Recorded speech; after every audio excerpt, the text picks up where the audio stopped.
ఎప్పుడైనా మీరు ఈ సిట్యుయేషన్‌ని ఫేస్ చేసారా? అంటే లైక్ వచ్చిన కొత్తలో కావచ్చు. మీకు హ్మ్. కొన్ని హిట్స్ హ్మ్. పడినా సరే హ్మ్. వేరే మూవీ దేనికైనా వెళ్తే సీనియర్ ఆర్టిస్టులు మనకి అనుకూలంగానే ఉంటారు. హ్మ్. అప్పుడప్పుడే ఫేమ్ వచ్చిన వాళ్ళేంటంటే యాటిట్యూడ్ చూపిస్తా హ్మ్. ఉంటారు. హ్మ్. అట్లాంటివి ఎప్పుడైనా ఫేస్ చేసారా? డు యూ ఆ! Ever face? చేశానండి చాలా. హ్మ్. చేశాను కానీ పట్టించుకోను నేను. హ్మ్. చూస్తుంటాను ఓకే. అంటే మనకు రియాలిటీ ఇప్పుడు నేను ఫ్లాప్‌తో వచ్చాను కాబట్టి నాకు తెలుసు. ఇప్పుడు నేను కూడా హిట్ అయ్యుంటే మేబీ అలాగే చేసేవాడినేమో. ఫస్ట్ సినిమాకి హిట్ అయిపోయింది. మీకు చెప్పాను కదా! క్లౌడ్ 9లో ఉన్నాను. అసలకి కారా, డ్రైవరా ఏంటి అనే దాంట్లో ఉన్నా. సో, అలా నాకు ఫ్లాప్ పడింది కాబట్టి దెబ్బ అనమాట. మనకు దెబ్బ పడితే తెలుస్తది కదా! రియాలిటీ చెక్ ఒకటుంటది. ఓహో! దెబ్బే ఫస్ట్ పడి దెబ్బతో స్టార్ట్ చేశామనుకోండి. తర్వాత మనకి ఇంక ఎన్ని దెబ్బలు పడినా పెద్ద ఇది ఉండదు. ఏదైనా హిట్ వచ్చినా. సిట్యుయేషన్ షేర్ చేసుకోండి. అలాంటి చాలా సిట్యుయేషన్. అంటే అంటే లైక్ మెన్షన్ చేయొద్దు మెన్షన్ ఆర్టిస్ట్ చేయను. నేమ్. డెఫినిట్‌గా బట్ పేర్లేం ఏం చెప్పము. జరిగింది అని. చాలా అంటే ఇప్పుడు సపోజ్ ఆ సీనియర్ లేదా అప్పటికి ఫేమ్ వచ్చిన యాక్టర్‌కి నేను తెలియకపోయుండొచ్చు. డెఫినెట్‌గా. నేను అంటే ఆయనంత ఫేమ్ నాకు లేకపోయుండొచ్చు. ఆయనకు తెలియకపోయుండొచ్చు. సో, ఆయన తెలీదు కాబట్టి నాతో మిస్‌బిహేవ్ చేసిండొచ్చు. ఇతనెవరు? ఇతని క్యారవాన్‌లో ఉండొచ్చు. క్యారవాన్‌లో కొంచెం షేరింగ్ చేస్తారు. అతనితో నాకు ఇవ్వడం ఏంటి? అతనెవరో ఏంటో అన్నప్పుడు మేనేజర్ వచ్చి "ఈళ్ళు ఇలా అంటున్నారండి పర్లేదంటే" పర్లేదండి నేను బయట ఉంటాను. ప్రాబ్లమ్ లేదు. నాకేం ప్రాబ్లమ్ లేదు. బయట ఉన్నా. కార్‌లో పడుకోవడం అలా చేస్తాను నేను. బా! అయితే పట్టించుకోను. ఓకే. ఇప్పుడు అతనికి ఫేమ్ ఉంది. డెఫినిట్‌గా నాకంటే ఎక్కువ ఫేమ్ ఉంది. సో, ఇప్పుడు అతని హవా నడుస్తుందనో ఏదో వాటెవర్. అతనికి ఓ రోజు అతనికంటే ఎక్కువ ఫేమ్ ఉన్నోళ్ళొస్తారు. అతను ఇలాగే బిహేవ్ చేస్తే అతనికి తెలుస్తుంది. సో, నేను నేర్చుకుంటా అండి. లైక్ మనకు ఫేమ్ వస్తే మనం ఇలా చేయకూడదు. చేస్తే ఇలా నేనెలా ఫీల్ అయ్యానో అలా ఫీల్ అవుతారు అవతల అవతల వాళ్ళు. వ్యక్తి అలా ఫీల్ సో, అవుతారు. మనం ఇలా వావ్! చేయకూడదని తప్ప నేను అతని మీద ఏం ఫీల్ అవ్వను. అతనితో తర్వాత నేను బాగా మాట్లాడుతూ నెక్స్ట్ నెక్స్ట్ మనం చేసాం. "అరే! నేను అప్పుడు గుర్తుపట్టలేదు నిన్ను. నువ్వు అది చేసావు కదా! అర్రే! అవును కదా! చాలా రోజులయిపోయింది. అరే! Sorry sorry." సారీ చెప్పిన చెప్పారు. ఓహ్! సారీ చెప్పారు. వావ్! అలా సారీ చెప్పిన సందర్భాలున్నాయి. కొన్నిసార్లు సెట్‌లో గూడా లైక్ ఇప్పుడు వేరే లాంగ్వేజ్ వాళ్ళొస్తారు గదా! తమిళ్ వాళ్ళు. ఒక సినిమాకి జరిగింది అలాగే. ఆయన తమిళ్ యాక్టరు. తమిళ్‌లో విలన్‌గా బాగా చేస్తుంటారు ఆయన. తెలుగులో గూడా చేస్తున్నారు. సో, ఆయన పక్కనే ఆయన రైట్ హ్యాండ్ క్యారెక్టర్ చేస్తున్నా ఆయన ఎవరో అనుకుంటాడు కదా నేను. అసలు ఇక్కడోళ్ళో సరిగ్గా పట్టించుకున్నప్పుడు ఇంక ఆయన ఎందుకు పట్టించుకుంటాడు? సో, ఆయన చాలా ఇదిగా ఉంటున్నాడు. నేను సార్ నేను ఇలా చెప్తాను సార్ డైలాగు. మీరు ఇలా రియాక్షన్ ఇవ్వండి సార్ ఇంగ్లీష్‌లో చెప్తూ ఉన్నా. "ఆ! ఓకే. ఓకేమ్మా" అని అంటున్నాడు ఆయన. ఓకే సార్ ఇలా చెప్తాను. ఇలా డైలాగ్ చెప్తుంటే ఆయన రియాక్షన్ ఇవ్వలా. సార్ ఇలా రియాక్షన్ అంటే "యార్ రే వా? நான் எனக்கு சொல்றேன். யார் రే వా?" అని వాళ్ళ అసిస్టెంట్ చెప్తే నాకు తమిళొచ్చు. నాకు అన్నీ అర్థమవుతున్నాయి. ఏదేదో అన్నాడు గూడా.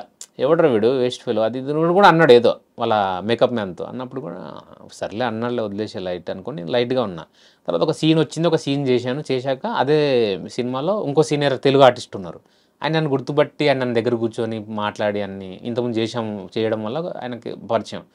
మాట్లాడడం వల్ల ఆయన యారవ్వ అంటే వాడు ఎవరో కనుక్కొని చెప్పారు. ఇది ఇట్లా చేశాడండి చాలా సినిమాలు అది అంటే అప్పుడు అతను నాతో కూల్‌గా మాట్లాడడం, సాఫ్ట్‌గా మాట్లాడడం జరుగుతది.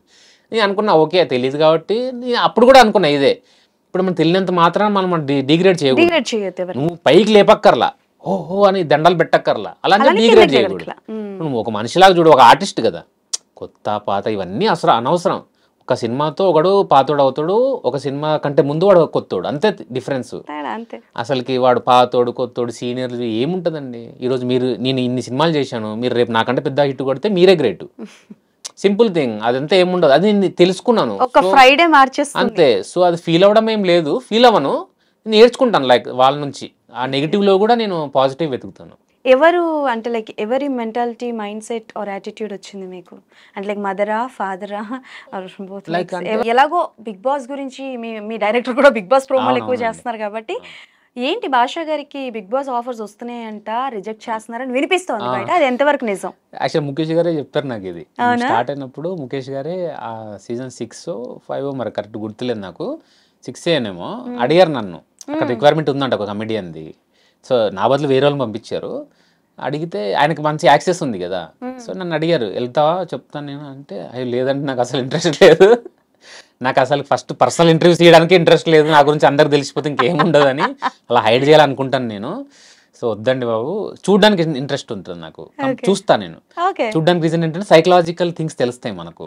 ఎవరు ఎలాంటి టైంలో ఎలా బిహేవ్ చేస్తున్నారు. నాకది ఇష్టం. అన్ని అబ్జర్వ్ చేస్తుంటా రియల్ లైఫ్లో కూడా అక్కడ కూడా.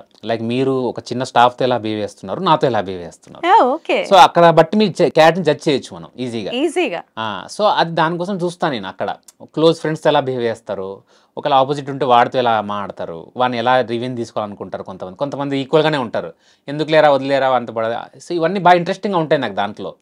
అది స్క్రిప్ట్ అది ఇది అని అంటారు, కానీ నాకు తెలిసిన వాళ్ళు చాలామంది వెళ్ళారు కదా, చెప్తారు స్క్రిప్ట్ ఏమి ఉండదు, స్క్రిప్ట్ ఎవరిది ఉంటుంది, బిగ్ బాస్ వాళ్ళది ఉంటుంది, వీళ్ళకి ఆ స్క్రిప్ట్ తెలియదు. ఓకే. అంతే సో బేసికల్ గా అంటే లైక్ ఇప్పుడు వస్తున్న మాట నిజమే, మీరు వద్దన్నా. వద్దని ఇన్ ఫ్యూచర్ సంగతి ఏంటి? లేదండి, ప్రస్తుతానికి అది నాకు అసలు భయమే. Which నాకు is యాక్చువల్గా వెళ్ళాలని ఉంది, వెళ్ళి ఒకసారి ఒక్క రోజైనా అట్లా ఉండాలని ఉంది, కానీ తప్పిస్తే కానీ భయం ఉంది చాలా. ఓకే.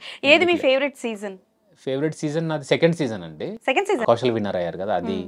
ఇంకా ఆయన సింగర్ ఉన్నారు కదా రాహుల్ సిప్లిగంజ్ గారు, రాహుల్ సిప్లిగంజ్ గారు, అది అవి మంచి ఫేవరెట్. అదే బాగా అంటే హైప్గా ఉండింది. నేను హిందీ కూడా చూస్తాను, సో హిందీతో పోలిస్తే ఆ హిందీకి ఈక్వల్గా ఉండింది ఇది. ఫైట్స్ కానీ అవన్నీ భలే ఉండే. హిందీ కూడా చూస్తున్నారని అంటే త్వరలో మేము చూడొచ్చు మిమ్మల్ని బిగ్ బాస్ హౌస్. ఏమో మరి అంత సబ్ కాన్షియస్ ఎక్కడన్నా వెళ్ళిపోతానేమో తెలియదు.